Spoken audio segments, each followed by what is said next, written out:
Jeg har valgt spørgsmål 5, geometri og trigonometri, og jeg skal snakke om sinus og cosinus ved en retvinklet trekant. Og for at finde den sinus til vinklen, så kan man tage den modstående og de der med hypotenusen. Så for eksempel hvis det var B'eren her, så er den modstående, det er den her side over, og hypotenusen, det er den lange side, som er over for den rette vinkel C. Og så kan man så tage cosinus til vinklen, som er husliggende med hypotenusen, og så til sidst så er der så tangent, som er modstående og husliggende. Og når man så har sat de her ting ind, så kan man så bruge enhedscirklen, som ser sådan her ud. Den har en diameter på 2 og en radius på 1. Og hvis man så kender vinklen, så kan man sætte den ind sådan her. Og så der for eksempel 30. Så kan man så finde cosinus ved at tage her, og så gå ned. Og så her, hvor den rammer, og så sinus, det er her.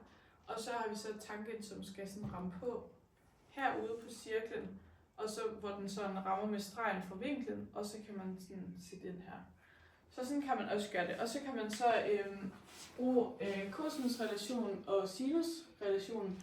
Og sinusrelationen, der siger man for eksempel, hvis du kender side A, og så er der sinus til A, og så er det så lige med B og sinus til B og C. Så for eksempel hvis du kender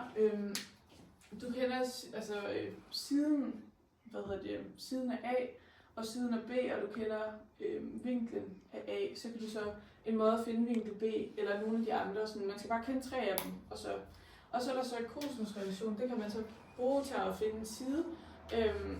Det kan også bruges til vilkårlige trekanter. Det kan man fx gøre ved at sige C anden lige med A anden plus B anden. Og der er det så også Pythagoras sætning.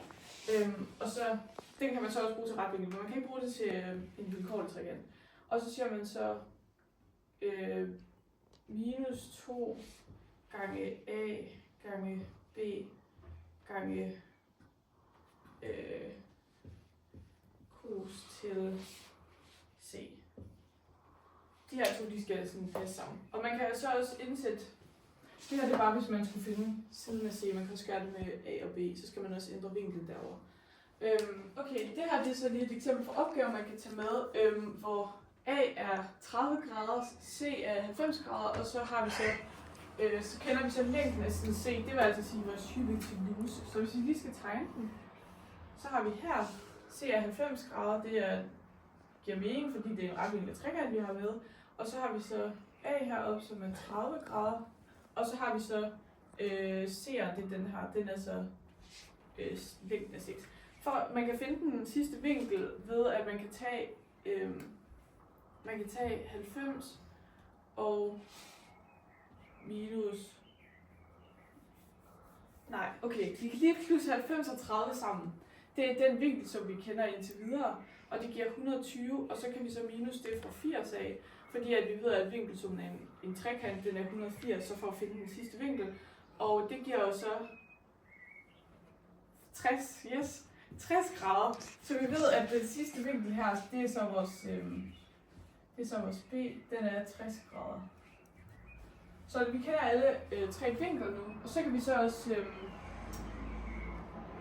simpelthen bruge sinusrelationen nu. Det kan vi,